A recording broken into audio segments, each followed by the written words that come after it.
ప్రజలకు ఇచ్చిన ప్రతి హామీని కేంద్ర రాష్ట్ర ప్రభుత్వాలు నెరవేర్చవలసిన బాధ్యత వారిపై ఉందని సిపిఐ జాతీయ కార్యవర్గ సభ్యులు చాడా వెంకటరెడ్డి, రాష్ట్ర కార్యదర్శి వర్గ సభ్యులు తక్కలపల్లి శ్రీనివాసరావు గుర్తు చేశారు. భూపాలపల్లి జిల్లా కేంద్రంలో సోమవారం సిపిఐ జిల్లా నిర్మాణ కౌన్సిల్ సమావేశం సిపిఐ జిల్లా కార్యదర్శి కొర్మి రాజ్ కుమార్ అధ్యక్షతన స్థానిక ఏఐటీసీ కుమరయ్య భవన్లో నిర్వహించారు. ఈ సమావేశానికి సిపిఐ జాతీయ కార్యవర్గ సభ్యులు చాడా వెంకటరెడ్డి, రాష్ట్ర కార్యదర్శి వర్గ సభ్యులు తక్కలపల్లి శ్రీనివాసరావు ముఖ్య అతిథిగా హాజరయ్యారు.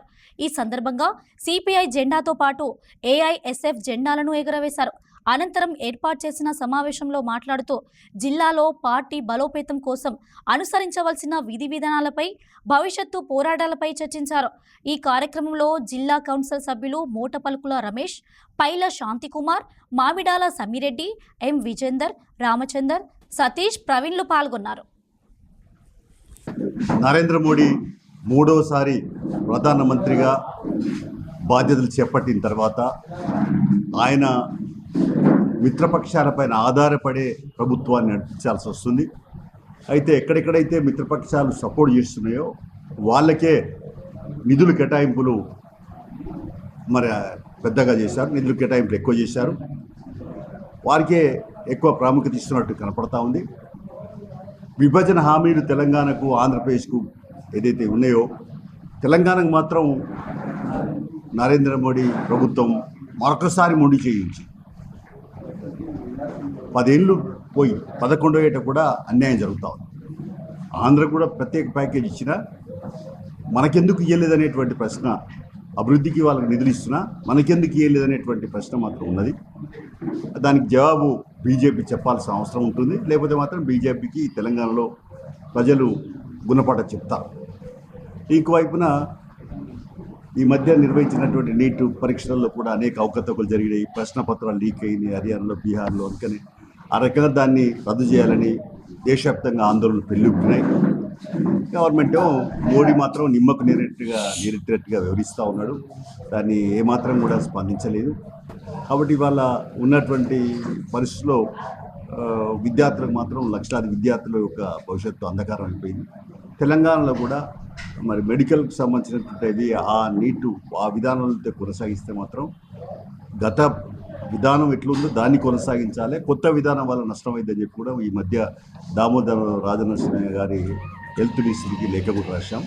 కానీ అది కూడా ఆలోచించి తెలంగాణ గవర్నమెంట్ కూడా నిర్ణయం తీసుకోవాలా. విద్యార్థుల భవిష్యత్తును పాడు చేయొద్దు. విద్యార్థుల భవిష్యత్తుకు మరి ఏదైతుందో ప్రభుత్వం అండగా ఉండాలా. ఆ రకమైన పద్ధతిలో కొనసాగిస్తే మంచిదని చెప్పి తెలియపరుస్తున్నాం. ఈ ఉపాధి హామీల పథకం కూడా నిధులు చాలా తక్కువ కేటాయించారు. వ్యవసాయానికి అయితే మొండి చేయించారు, కేటాయింపు తక్కువ చేశారు.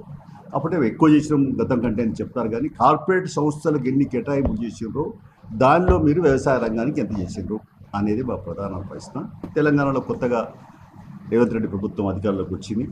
గత 10 ఏళ్ళు కేసీఆర్ ప్రభుత్వం పరిపాలన వల్ల 7 లక్షల కోట్లు అప్పైపోయి తర్వాత అనేక బకాయిలు మొత్తం ఆఖరకు మన ఉద్యానవనం అంటే హార్టికల్చర్లో పనిచేసే కూలీలకు కూడా బకాయి పడ్డది సర్కార్.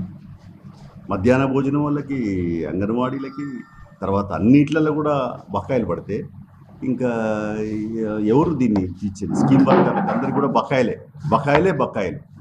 ఈ బకాయిలు ఎప్పుడు పేదవాళ్ళ బకాయిలు చేయండి. సరే, కాంట్రాక్టర్లు వాళ్ళు వీళ్ళు దాదాపు 50-20 కోట్లు ఇలా బకాయి పెండింగ్ ఉన్నాయి, పేమెంట్స్ ఉన్నాయని చెప్పి చర్చ జరుగుతూ ఉంది.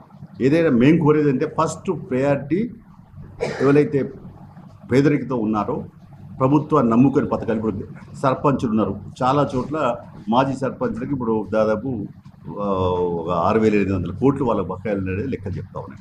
రేవంత్ రెడ్డి ప్రభుత్వం కూడా ఇచ్చిన హామీలన్నీ కూడా ఏవైతే ఇండ్లు, ఇప్పుడు ఇళ్ల స్థలాలకు సంబంధించినటువంటి ఎమ్మెల్యే సంవత్సరం అసెంబ్లీ కూడా చెప్పాడు. కాబట్టి ఇళ్ల స్థలాలకు సర్టిఫికేట్ తొందరగా ఇవ్వాలి, పక్కా ఇల్లు కూడా కట్టియాలి. ఇంకా ఇచ్చినటువంటి మిగతా హామీలు అవన్నీ కూడా నెరవేర్చేందుకు ప్రభుత్వం కంకణబద్దులు కావాల్సిన ఉందని చెప్పేసి మేము రాష్ట్ర ప్రభుత్వాన్ని కూడా కోరుతాం.